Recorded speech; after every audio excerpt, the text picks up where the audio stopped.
Okay, let us solve more problems. See more problem. This problem asks you to compute the limit. Find the limit. Find the limit of this sequence. Let me call it Bn.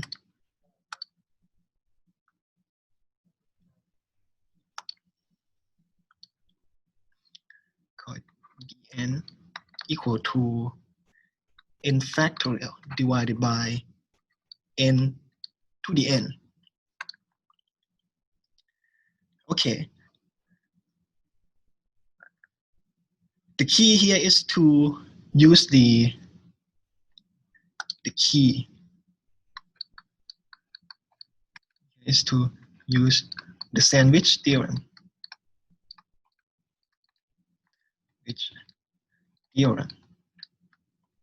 But how? Right? So let me claim this. Claim that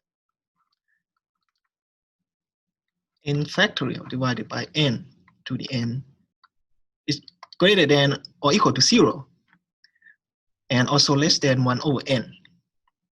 This is what I will claim. Okay. Let's try to show this.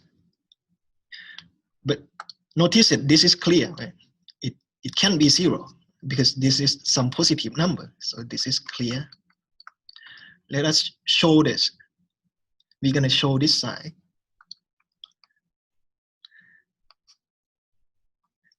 So this is because n is equal to n times 1.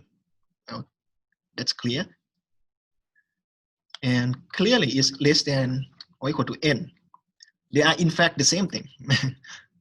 So n times 1. If I times 2, it's going to be less than or equal to n times n, right? Because 2 is less than n. Okay, if I keep doing, so n times 1 times 2 times 3, also going to be less than n times n, because n is greater than 3, greater than or equal to 3. Okay, you see that it's n, if you keep doing this until n minus 1, it's still true, right? Because n minus 1 is still less than n. And so n times 1 times 2 times 3 all the way until n minus 1. And then times n going to be less than or equal to n times n times n times n. Here are n times.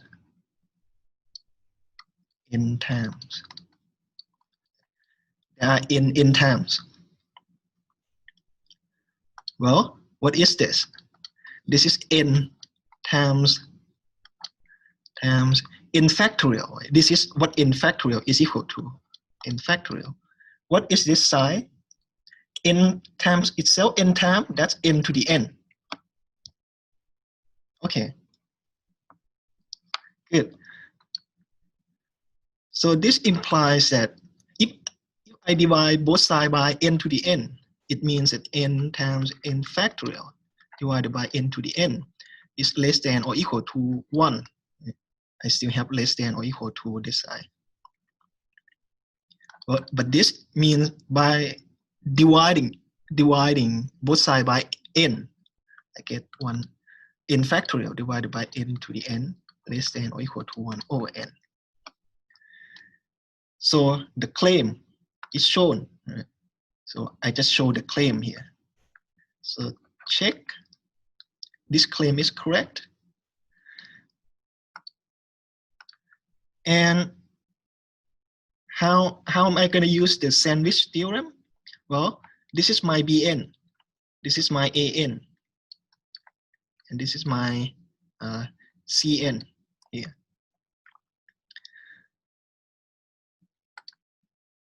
You see that the limit of An is just going to be 0. Right? The limit of Cn is, we know this, it's 0 as well. So by the sandwich theorem, this limit here is 0. So let me write it down. So because limit of an, which is 0, is 0, that's clear, and limit of bn is this, is also 0. It follows from the sandwich theorem, which theorem that the limit of my bn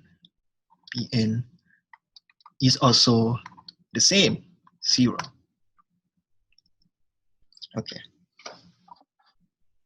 Okay. Now one more problem. This one is more complicated. Again, find the limit. Find the limit. The limit of,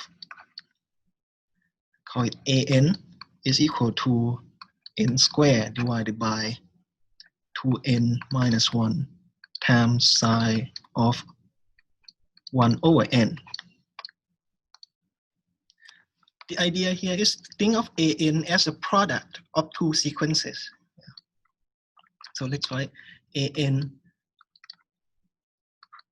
equal to two sequences multiplying each other by breaking it up like this.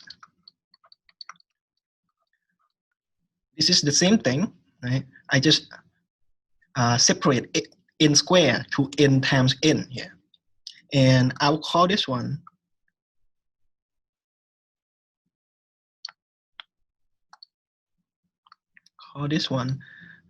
bn, and call this sequence here cn. Then we will try to solve the limit of bn and the limit of cn. And then the limit of an gonna be the product of these two limits, right?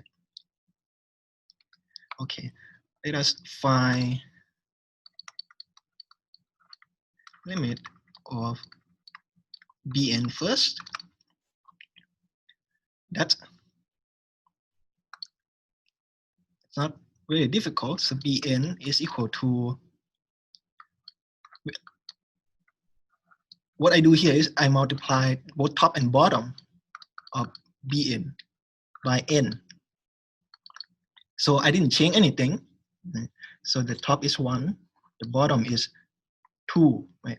Minus 1 over n. Well, the limit of bn gonna be the limit of the top, which is 1, right? And the limit of the bottom, which is 2. It's easy to see.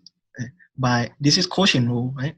I take the limit of bn, it's the same thing as the limit of the top divided by the limit of the bottom by quotient rule. Let me see. By quotient rule.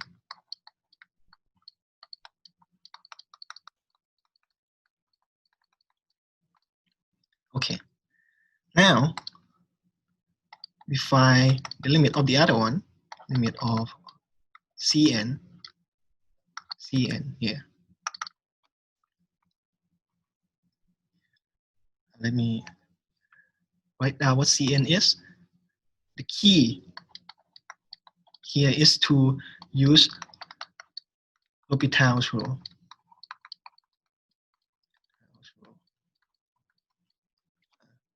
L'Hopital's rule is L. Okay.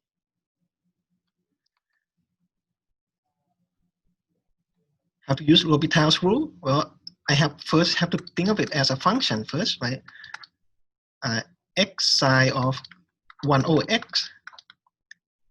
Then we see that fn is equal to cn. When I plug in n, I'm just going to get back this sequence here. Oh, but what is fx here? Fx is sine of 1 over x divided by 1 over x. Right? This is how we divide fraction. It's gonna flip to x here. Okay, now I want to take the limit of x approaches infinity. We see that it's this one approaches. If we take the limit of the top, it will be side of something that is 0, right? So it's 0 divided by 1 over something very big if x approaches infinity. So 0 over 0. That's when L'Hopital's rule comes into play. Okay, great. L'Hopital's rule say what? It says that this thing is equal to the limit of the derivative of the top and the derivative of sine of 1 over x, okay, divided by the derivative of the bottom, that is 1 over x, and limit as x approaches infinity. Okay, let's try to compute this. What is the derivative of the top here? It's equal to cosine. Derivative of sine is cosine, right? But don't forget chain rule. Chain rule here. You have to take the derivative of 1 over x and multiply to it. Right? This is by chain rule.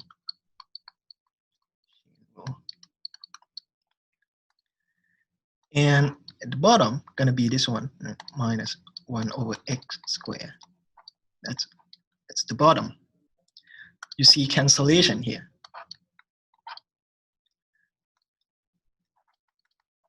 So very nice. Right? So it's just gonna be the limit of cosine of 1 over x. But cosine of 1 over x, cosine is a continuous function. So it's continuous. So we can move the limit inside it. So it's going to be equal to cosine of the limit of x approaches infinity of 1 over x. It's continuous. That's why we can do this. That's cosine of 0. That's 1. Great. What does it mean? That's by L'Hopital's rule. By L'Hopital's rule. The limit of Cn going to be the same. It's going to be 1. Okay, great. We know the limit of limit of Bn and the limit of Cn. Therefore, limit of An just going to be the limit, the product of the limit of Bn times the limit of Cn. That's 1/2 times 1. That's 1/2. Okay. Good.